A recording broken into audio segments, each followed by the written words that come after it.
गुरुजी, जैसे कि हमने देखा है कि शंकर भगवान, पार्वती मैया और राधा रानी कृष्ण जी के जितना बीच में प्रेम था उतना ही मतलब उनमें लड़ाई थी, तो उसका कुछ कारण? कहाँ पार्वती जी को तुमने शंकर जी के साथ लड़ते देखा? कब देख लिया पार्वती जी शंकर जी की लड़ाई? गुरुजी दिखाते रहते हैं ना कि रूठे पड़े ऐसे वो। कौन दिखा रहा था तुम्हें? शंकर जी आए थे क्या? गुरुजी हम बहुत परेशान हैं। क्या हुआ? भाइयों ने हमारे साथ बहुत अत्याचार किया, नींबू दे दिया। अरे भाग्य में नींबू दे दिया, रोक क्यों रहा है यार पागल? शरबत बना के पी ले। भाई के सामने पी और फिर सिप सिप करके पीना। और अपनी लुगाई को बगल में बैठा है, उससे कहना खट्टा बहुत। तो आप नशा करते हो? शराब पीते हो? जी। शराब पीते हो? दारू? थोड़ा बहुत, मतलब जब सर्किल यही लोग के साथ बैठते हैं तो ये आपको दारू पिलाता है? जी पिलाता है। ऐसा बोलते हो ये आंध्र प्रदेश में रहता है, मैं मुंबई में रहता हूँ। हाँ। तो अगर कभी मिल गया हफ्ता में, अगर गांव आया मिल गया तो वो तो कॉमन रहता है, लेकिन भाई ऐसा कॉमन मिल गए तो दारू क्यों कॉमन? कीर्तन करो ना, बैठ के दोस्त मिलो, चलो आज कीर्तन करें, चलो आप कथा सुने, अच्छी बिल्कुल काम सर, करें। बिल्कुल। तुम दोस्ती के नाम पे दारू पिला रहे हो, बताओ। जी गुरुजी, तो वही मैं आप बेटा शराब पीते हो, सही है? जी नहीं, कितनी उम्र है आपकी? वही 22 या 23। शराब सिगरेट भी पीते हो ना? थोड़ा बहुत। और गांजा भी? नहीं और चरस? नहीं। अफीम? नहीं स्मैक? नहीं। देखो, दारू ना पीना, सिगरेट ना पीना, तो पैसा जितना कमाओ अपनी माँ को दे दिया करो। सही पकड़े हैं गुरुजी। वो भी नहीं है कि मतलब नसीबाज है, मतलब थोड़ा बहुत जब मतलब दोस्तों के साथ। शराब पीना सही है कि गलत है, पहले आप बताओ। ये गलत बात है गुरुजी। रुको जरा, सबर करो। मतलब तो आप बताओ, शराब पीना सही है? पियोगे आप? खाओ माँ कसम के शराब नहीं पियोगे। ये लोग को पहले बोलिए, उसके बाद खा जाएंगे। शराब पीते हो? थोड़ा बहुत ऐसा। तो अब शराब पीना सही है कि गलत है? गलत है गुरुजी। तो आप छोड़ोगे? बिल्कुल छोड़ सकता हूँ खाओ माँ कसम के शराब नहीं पियोगे। गुरुजी। अगर वैसा मोमेंट रहा तो देखे, थोड़ा बहुत तो कर सकता हूँ, लेकिन 80% छोड़ दूंगा।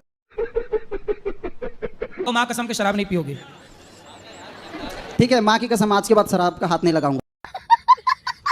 आप भी खाओ कसम, आपका दोस्त बोल दिया, अब आप कसम खाओ कि नहीं पियोगे? जी गुरुजी, मैं भी माँ कसम खाता हूँ कि ये नहीं पिएगा तो मैं भी नहीं करूंगा। मैं इसी के कारण बर्बाद हूँ गुरुजी, और किसी के कारण नहीं। तो आप माँ कसम खा के बोलो, मैं शराब नहीं पीऊंगा। माँ कसम खा के बोल रहा हूँ कि जब तक ये नहीं पिएगा तब तक मैं भी नहीं पीऊंगा। अब देखो, तुम पियोगे तो ये पिएगा, तो इसलिए अब इसकी जिंदगी तुम्हारे हाथ में है। और तीसरा दोस्त कहाँ आपका? इससे बात कराओ। तुम शराब पीते हो? पीता हूँ, बट अब से मैं भी छोड़ दूंगा। खाओ माँ कसम। माँ कसम क्या? कि अब से शराब नहीं पीऊंगा। और मतलब बियर, वाइन, ये सब कुछ नहीं है? दारू मतलब क्या समझते हैं भाई?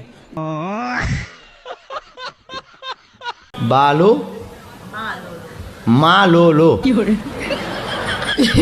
ये नाम किसने रखी थी?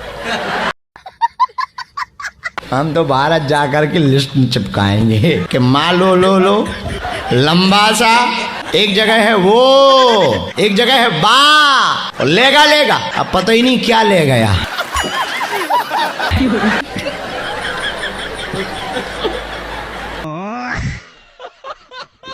सर जी, एक रिक्वेस्ट है कि मैं धोती कुर्ता पहनना चाहता हूँ, तो पहले आपके बदन का वस्त्र धोती कुर्ता चाहिए मुझे, और मैं नया लाया हूँ, आपको शिष्य के रूप में आपको गुरु दक्षिणा देना चाहता हूँ। अच्छा ठीक है, तो वस्त्र आप पहन लीजिए ना। नहीं, आपका शरीर का। तो मैं अभी पूरे वस्त्र कैसे उतारूं?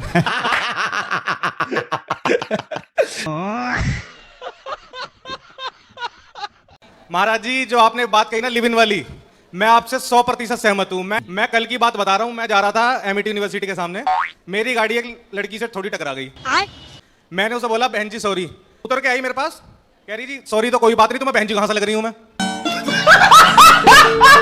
कि हम चप्पल नहीं पहनेंगे, हम झूठ नहीं बोलेंगे, इसका व्रत लेते हैं। हम कभी किसी दूसरी बेटी में गलत निगाह नहीं रखेंगे, ये व्रत ले रहे हैं। हम गलत मिथ्या बातें नहीं बोलेंगे, ये व्रत ले रहे हैं। हम कभी चोरी नहीं करेंगे, ये व्रत ले रहे हैं। ये व्रत है।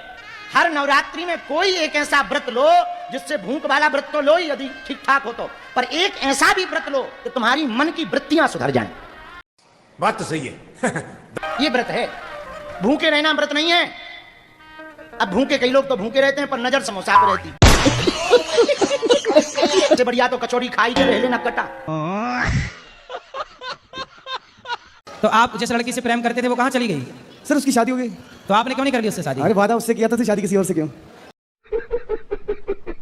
हाँ ना, तो आप उसने आपसे क्यों नहीं किया? उसने वादा नहीं किया था? फिर आपके वो लिए। मुझसे 5 साल बड़ी थी। अच्छा, आपसे बड़ी थी? जी। तो बड़ी थी तो इसलिए आपने विवाह नहीं किया? उसने नहीं किया? उसने नहीं किया कि बच्चा है अभी? सर बड़ा तो हो ही जाऊंगा कभी ना कभी। तब से आप गाना गा रहे होंगे, दिल मेरा तोड़ दिया उसने। सर मैंने वो तो अपने पति के साथ खुश है अब। सर इंडिया में प्यार का यही उसूल है, प्यार किसी और का, गर्लफ्रेंड किसी और की, शादी किसी और की। आपकी वाली ने तो गजब कर दिया, दिल में आपको रखा, ब्याह किसी और से कर लिया। तो अब आप बिना धीरे धीरे उसे भूल जाओ और उसको खुश रहने दो। यदि आप उसे याद करोगे और वो आपके चक्कर में कहीं अपने पति को निपटा के आ गई। जब अब भी घर से निकला था 8 दिन पहले तो मैं त्याग करके आया था। त्याग? तो, जी। क्या त्याग दिया? घर बार त्याग दिया, पर अपनी गर्लफ्रेंड की यादें नहीं त्याग पा रहे हो। सोचता हूँ कि मेरी आंखों ने क्यों सजाए थे प्यार के सपने, तुझसे मांगी थी खुशी मैंने, तूने गम भी नहीं दिए अपने। दे तो दिया तूने गम भी।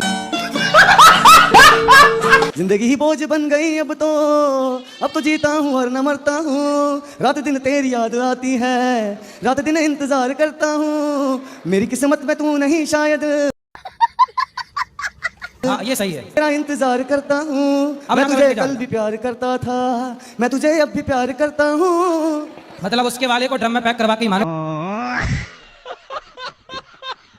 प्रश्न है कि हमें छोटी छोटी बातों में बहुत क्रोध आता है, तो इसका उपाय क्या है जिससे ये क्रोध को दूर कर सके? बड़ी बड़ी बात किया। आपके लिए एक भजन गाना चाहती हूँ। भजन बताओ, बोलो बोलो। गुरुजी थोड़ा पति को मेरा समझा दीजिए।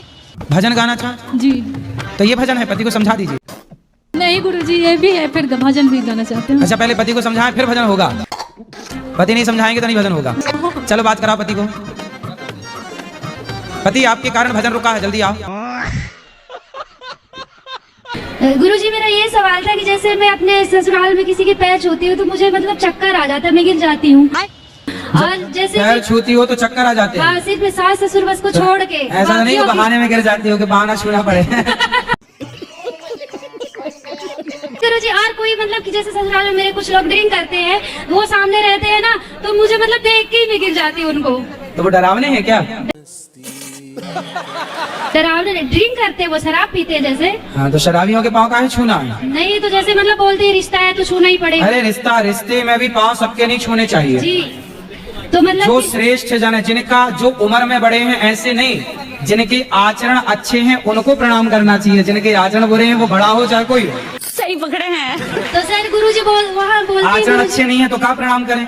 प्रणाम किसको होता है? उम्र से थोड़ी प्रणाम होता है। आचरण आपके अच्छे हैं तो आपको प्रणाम है, गुण अच्छे हैं, संस्कार अच्छे हैं। अब शराबी कहते हैं हम जिसको प्रणाम करते हैं उसके गुण हम में ट्रांसफर होते हैं। प्रणाम क्यों किया जाता है? ताकि सामने वाले के गुण हम में ट्रांसफर हो। जैसे आप अच्छे हैं, संतों को प्रणाम करने से क्या है? संतों की पॉजिटिविटी हम में प्राप्त हो।